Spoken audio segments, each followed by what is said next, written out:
ابو الطابه احنا ابو السله خالي. قبل فتره صورنا يوم هذا الرجال الطيب اللي يبيع ريوقات ابو الكوك، وقلنا لحمه عراقي خالص ويبيع النفر ب1500، بس التعليقات السلبيه اللي يقول هذا لحم مو عراقي، واللي يقول هذا لحم حمير، وهذا اللي يقول ليش ما لابس كفوف، وهذا اللي يقول لازم يغير ملابسه، يعني قابل يلبس لقاط ورباط. يا لحمنا عراقي ونص، وكل من يقول مو عراقي هو والله.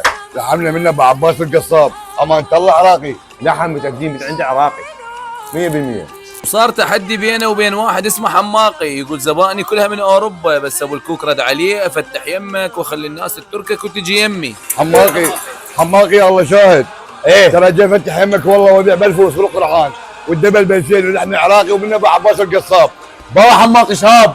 لا تقول انا جايني من لندن وما ادري منين وابو الطوبه وهاي وانا واحد عالم. احنا واحد ترى يرضي يفتمت اقعد واسكت. تقول انا واحد عراق ويقول ابو الفقير. ابو الفقير انا يا عمي، انا ابو الفقير. يعني يعرفوني من السويد ومن لندن ومن تقطاس ومن امريكا ومن بريطانيا. اقعد خالي ابو الطابه احنا ابو السله خالي. اليوم رجعنا ناكد المكان نظيف، الريوق اصلي والسعر بعده مثل ما هو 1500 للنفر.